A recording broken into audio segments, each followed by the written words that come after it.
இந்தியால பெரியார் காஸ்ட் அப்ரஷனுக்கு அகெயின்ஸ்டா ஸ்ட்ராங்கா பேசினாரு. அவர் ஐடியாலஜிய நீங்க எப்படி பாக்குறீங்க? Periyar stood against inequality at its root. அந்த கரேஜ் தான் ட்ரூ லிபரேஷனோட ஸ்டார்ட். ஆப்ரேஷன் ஃபார்ம் மாறலாம், ஆனா ஃபைட் ஒன்னுதான், ஹியூமன் ஈக்வாலிட்டி.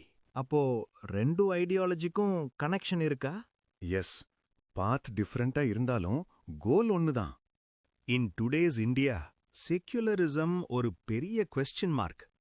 இந்த டெமோக்ராட்டிக் கண்ட்ரில யூனிட்டியும் ரிலிஜியஸ் டைவர்சிட்டியும் எப்படி ப்ரொடெக்ட் பண்ண முடியும் மிஸ்டர் மண்டேலா?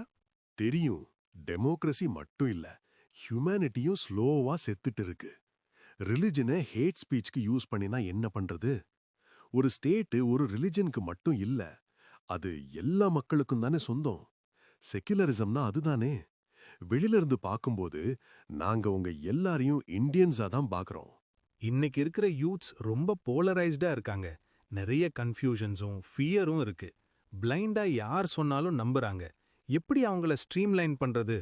யூத் போலரைஸ்டா இருக்கிறது அவங்க தப்பில்ல. ஃபியரும் கன்ஃபியூஷனும் இருக்கும்போது மனுஷன் ஈஸியா இன்ஃப்ளூயன்ஸ் ஆகிறான்.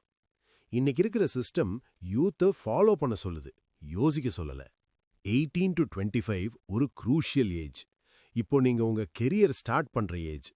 Don't waste it going behind your so called idols or leaders.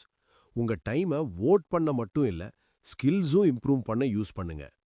அரசியல் கூட்டத்துக்கு எப்படி அவ்வளோ பேர் வராங்கன்னு யோசிச்சிருக்கீங்களா? அதுவும் வீக் டேஸ்ல. அவ்வளோ அன்எம்ப்ளாய்டு இருக்காங்களா இல்ல அவ்வளோ ஃப்ரீயா இருக்கிறாங்களா?